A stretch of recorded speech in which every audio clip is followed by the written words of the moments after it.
Welcome, ladies and gentlemen. Your host, Raven here, bringing you some Spelunky action. This time, we're gonna go through the jungle level worm. There's two worms. There's one in the jungle level. There's one in the ice level, and I don't know which one's more difficult. I have yet to tackle the ice level worm, but I'm pretty sure that as the stages get more difficult, the environments get more tricky. I'm pretty sure the ice level worm is a little bit more tricky than the jungle worm. But anyway, neither one is a joke, and this one is no exception. So anyway, to get to this one, I'm looking at what can go wrong in a situation, and that man-eating trap right there underneath it, like that can. I mean, any Spelunky player will know that can go south so fast. So anyway, luckily I had a quick kill switch, knocked them into the tiki traps. Actually, the character I'm playing, I'm gonna speak on him a little bit. He looks like he's made out of meat or flesh, or like he's like a angry red pimple dude or whatever. Like he's actually from the worm level. This isn't my first time traversing the worm, but unfortunately I lost the footage to that the very first time I was able to successfully get through it. So anyway, to get through the worm, that guy was locked up in there. He was a secret character. So I got at the time I unlocked him, I got 4 characters left. So now you need the princess or whoever it is you rescue for the worm to activate.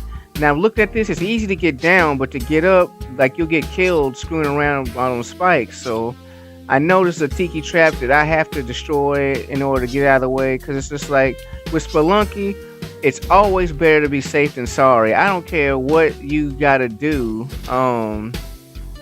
you just want to be safe.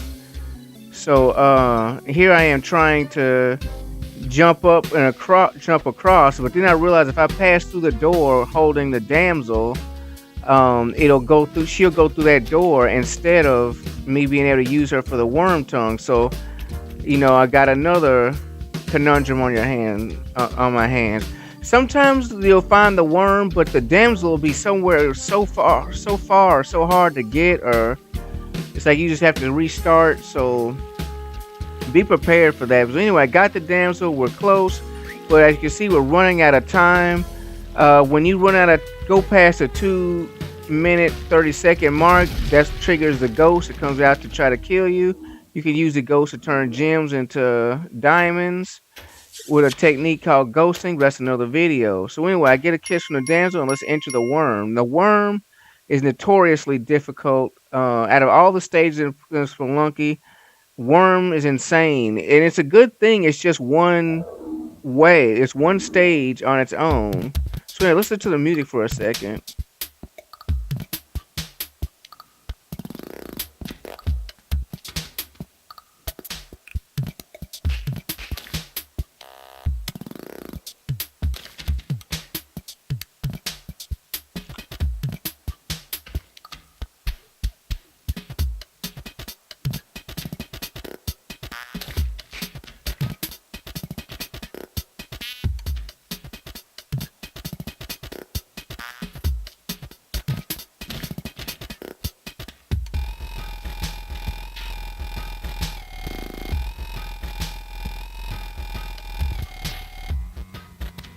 Yeah, so anyway, yeah, I just love the music here, but the worm is just one way.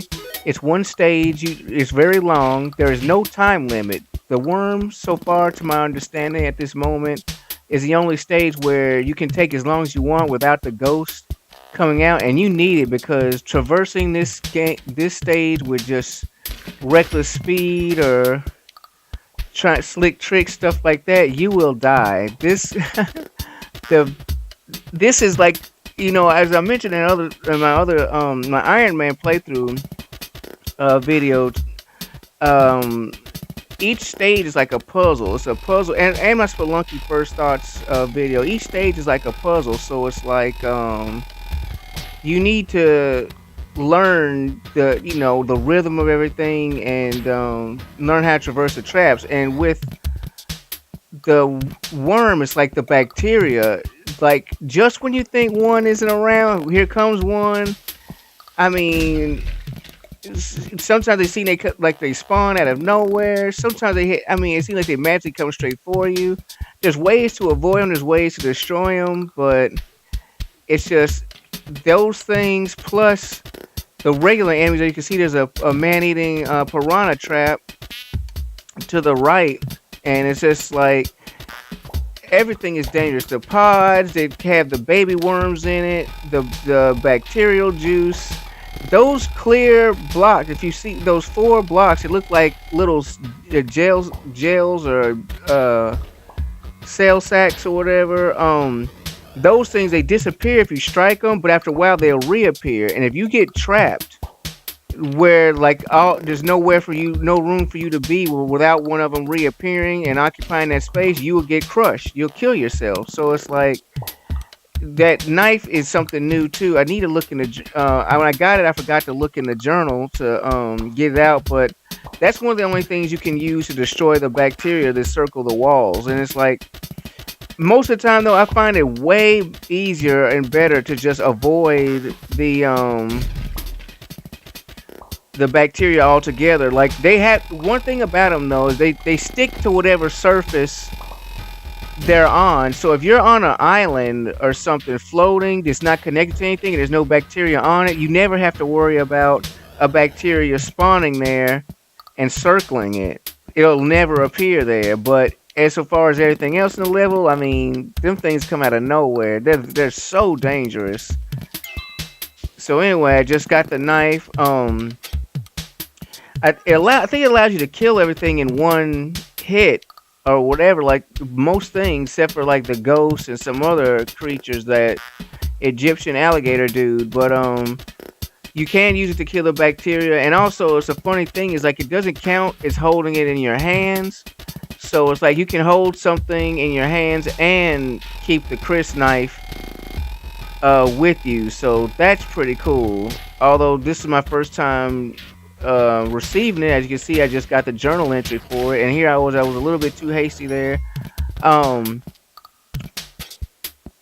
didn't know how to fully utilize it. I haven't mastered it yet. So, but I do know you can kill the bacteria with it, which is a lifesaver right there. I mean, the bacteria. I mean, look how like it seems like they're somewhere else, or they're going somewhere else. They'll never be near you, and then just when you turn around, boom, here comes one coming around the corner, and it will eventually catch up to you. And here I decided to forego carrying the damsel to the end for an extra point, because it's, for me at this point, it's enough for me to make it through the level myself. So carrying a damsel, that's not going to work. As you can see here, I know I can hang on here for safety, because it's a free floating platform with no bacteria on it. Not to say for this one immediately to my left, you have to time the jump. Boom, boom. You don't want to hit the spikes. You don't want to hit the bacteria. Very dangerous. So anyway, let's take a look down. Safety first. Always look down, but make sure you have a clear way too. But anyway, let's look down. More spikes. So that's why you just don't want to just be jumping down or being hasty. Like you want to as clear path as possible. So here are even more bacteria, and you see one crawling around the walls, and it seems like it's unconnected to you, like it won't come around.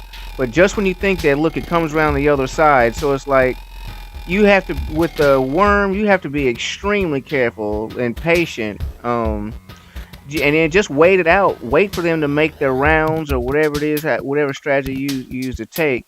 And as you can see, there's a field of those cell blocks I was telling you about that'll crush you. It's just a situation you want to clear those as fast as possible. Most of the time, there's a way you can kind of cut through them and bypass them really quick.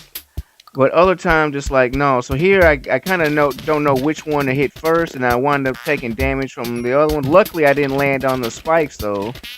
That would have been disastrous. So, like I was saying, it's just so many things can go wrong. Here comes another one. Just when you think, oh, there won't be a bacteria, like boom, here comes one. So, but luckily, this knife is just making short work. Here's another one.